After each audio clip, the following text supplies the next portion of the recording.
घर के काम काज मैं इससे 1-2 महीने तक नहीं कर पाऊंगी। यह तुम्हारे जैसे बड़े घर की नहीं है, पर मुन्ना की पसंद है। सीमा का दिल सास का बड़प्पन देख भर आया। नाग पंचमी का दिन था। सीमा पति के साथ मंदिर से लौटते समय गोलगप्पे खाने और सावन के रिम झिम फुहार में भीगने पति को भी खींच लाई। जब गाना गुनगुनाते अध भीगे कपड़ों में सीमा ने घर में प्रवेश किया, तब सास गरज उठी। यह क्या किया?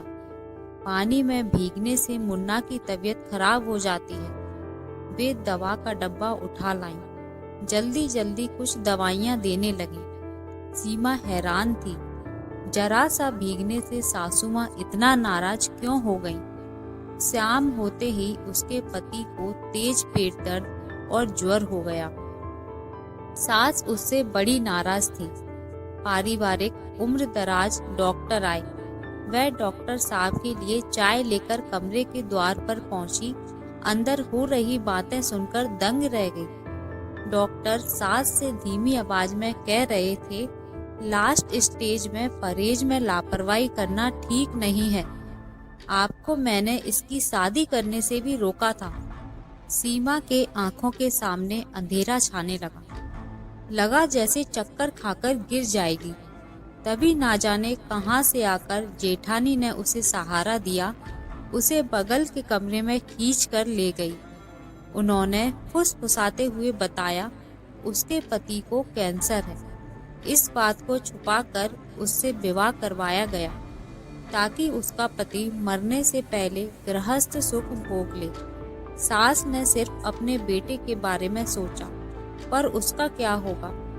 पति पर भी उसे गुस्सा आने लगा। ऐसे सुख की क्या लालसा जिसमें दूसरे को सिर्फ भोग की वस्तु समझा जाए। तभी सास उसे पुकारती हुई आई, सीमा, सीमा, तुम्हें मुन्ना बुला रहा है, जल्दी चलो। वह भारी मन से कमरे के द्वार पर जा खड़ी हुई। बिस्तर पर उसका पति जल बिन मछली की तरह तड़प रहा था। पीड़ा से ओठ नीले पड़ गए थे। सीमा ने कभी मौत को इतने करीब से नहीं देखा था। घबराहट से उसके कदम वहीं थम गए। तभी अचानक उसके पति का शरीर पीड़ा से ऐंठ गया और आंखों की पुतलियां पलट गईं। इसी तरह उसके प्राण निकल गए। सास जलती नजरों से उसे देखकर बुदबुदा उठी, भाग्यहीन मनहूस, मेरे बेटे को खा गई।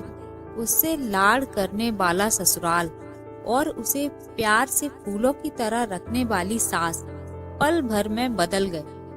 सास हर समय कुछ न कुछ उलाहना देती रहती। सीमा पाषाण प्रतिमा बनकर रह गई। उसके बाद सीमा को कुछ सुध ना रही। सास ने ठीक 13वीं के दिन सफेद साड़ी में सारे गहने उतरवा कर घर के पुराने ड्राइवर के साथ उसे उसके मायके भेज दिया। सीमा की माँ ने दरवाजा खोला। सीमा द्वार पर विधवा बोझ से सिर झुकाए खड़ी थी। वह सचमुच पत्थर बन गई थी। वह पूरा दिन किसी अंधेरे कोने में बैठी रहती। सास के कहे शब्द उसके मन मस्तिष्क में जैसे नाचते रहते। भाग्यहीन मनूस, उसका पूरा परिवार सदमे में लगा। पता चला सीमा माँ बनने वाली है। तब सीमा के पिता ने कमर कस लिया। वैसी हालत में ही सीमा का दाखिला तुरंत नर्सिंग की पढ़ाई के लिए पारा मेडिकल कॉलेज में करवा दिया। सीमा बस कठपुतली की तरह उनके कहे अनुसार काम करते रहती। उसके पापा हर रोज अपनी झुकती जा रही कमर सीधी करते हुए बच्चों की तरह उसका हाथ पकड़कर कॉलेज ले जाते और छुट्टी के समय उसे लेने गेट पर खड़े मिलते। मई की तपती गर्मी में सीमा के पुत्र ने जन्म लिया। उनसे बच्चे की देखभाल करती रहती। कहते हैं समय बड़ा मरहम होता है। सीमा के घाव भी भरने लगे थे, पर पुत्र की ओर से उसका मन उछटा रहता। जिस समय ने उसके घाव भरे थे, उसी बीतते समय ने उसके वृद्ध होते पिता को तोड़ दिया था। ऊपर से शांत दिखने वाले पिता के दिल में उठते ज्वार भाटे ने उन्हें दिल के दौरे से अस्पताल पहुंचा दिया। अडिग चट्टान जैसा सहारा देने वाले अपने पिता को कमजोर पड़ते देख सीमा जैसे नींद से जागी। उसने पिता की रात दिन सेवा शुरू कर दी। पिता की तबीयत अब काफी ठीक लग रही थी। उनके चेहरे पर वापस लौटती रंगत देख सीमा आश्वस्त हो गई। वह रात में पापा के अस्पताल के बेड के बगल के सोफे पर ही सोती थी। वह पूनम की रात थी। खिड़की से दमकते चांद की चांदनी कमरे के अंदर तक बिखर गई थी। तभी पापा ने उसे अपने पास बुलाकर बिठाया और उसके सिर पर हाथ फेरते हुए बोले, बेटा तुम अपने पैरों पर खड़ा होना है, समझी? सीमा ने हिचकते हुए जवाब दिया, मेरे जैसी भाग्यहीन।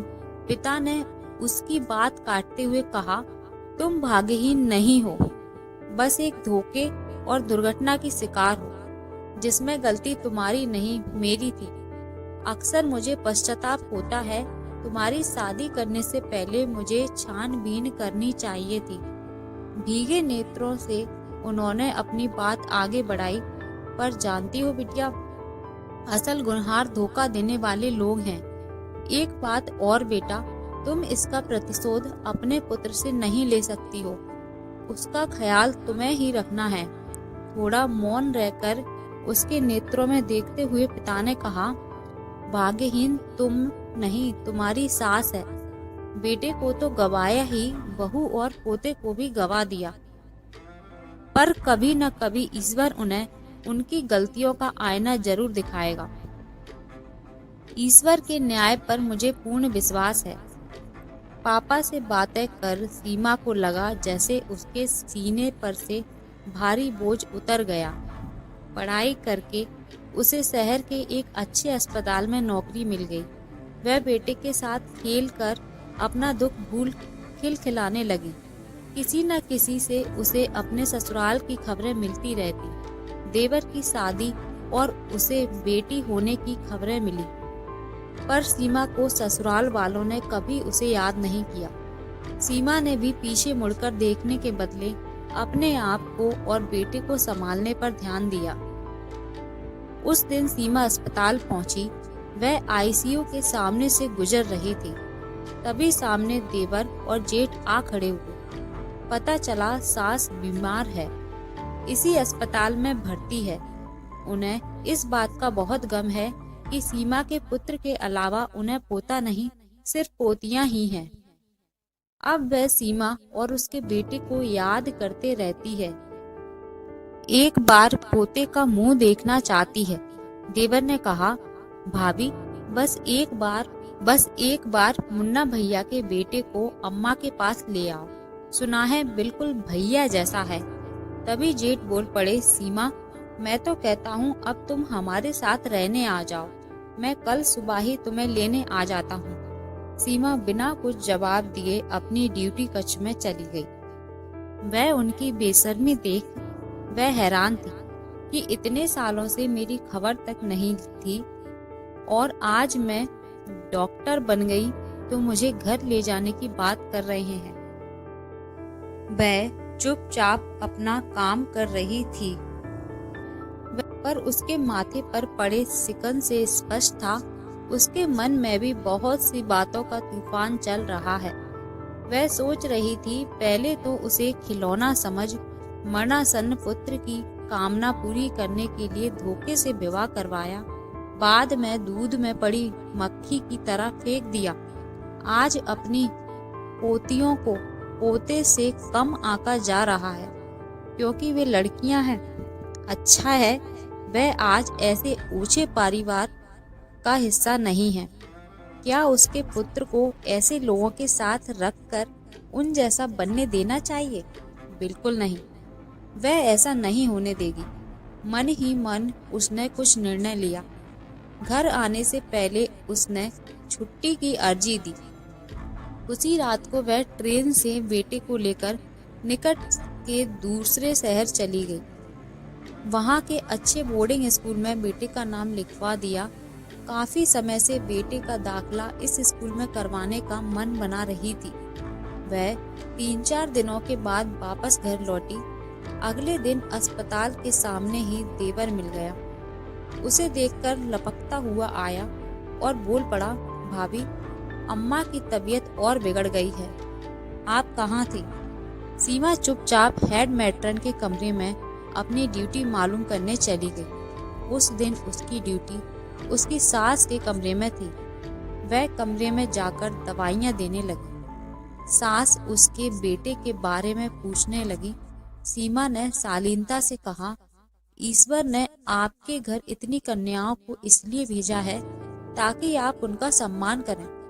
जब तक आप ये नहीं सीखेंगी तब तक आप अपने इकलौते पुत्र का मुंह नहीं देख सकती। सास का चेहरा तमतमा गया।